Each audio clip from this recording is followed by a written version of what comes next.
En un pequeño pueblo en las montañas de Colombia, rodeado de café y neblina, vivía Hugo, un hombre cuya alegría y generosidad eran conocidas por todos.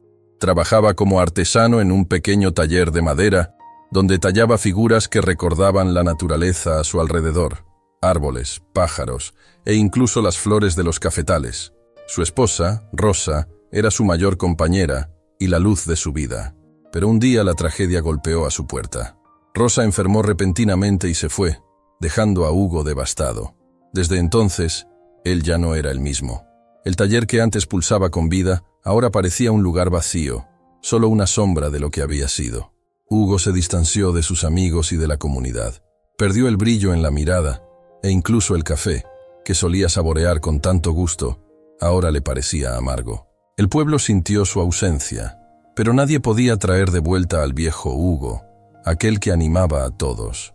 Un día, al observar la madera acumulando polvo en el taller, Hugo encontró un pedazo antiguo de cedro colombiano, una madera resistente y rara que guardaba para una obra especial.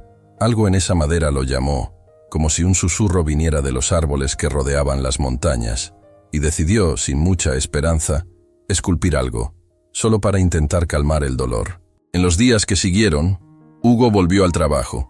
Se sentaba en el banquito, tomaba sus herramientas y comenzaba a tallar el cedro, pero sin prisa, sin expectativas, como si estuviera redescubriendo el sentido de su propia existencia. En los primeros días, el trabajo era pesado. Cada corte en la madera parecía reflejar una herida en su corazón, pero a medida que el tiempo pasaba, algo dentro de él parecía cambiar. Las montañas, el aroma del café y el sonido de los pájaros en las mañanas colombianas comenzaron a reavivar algo olvidado. Después de varias semanas, la obra estaba lista.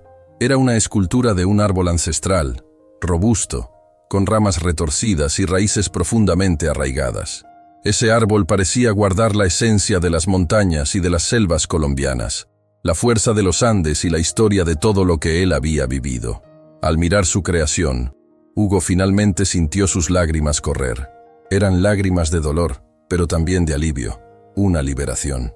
Esa noche, hizo una larga caminata por las plantaciones de café. El cielo, estrellado, estaba despejado, y las luces del pueblo brillaban a lo lejos.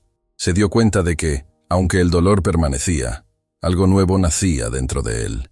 Una sensación de pertenencia a la tierra, a la naturaleza, a la vida que continuaba, incluso con las cicatrices. Hugo comprendió que su tristeza no necesitaba ser apagada, sino que podía coexistir con la esperanza, como las raíces de un árbol que se clavan profundamente en el suelo.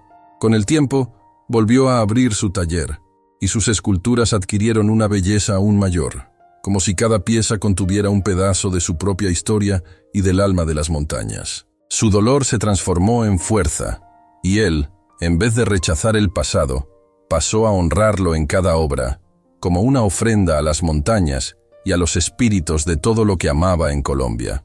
La escultura del árbol permaneció en el centro del taller, un recuerdo de su viaje y de su redescubrimiento.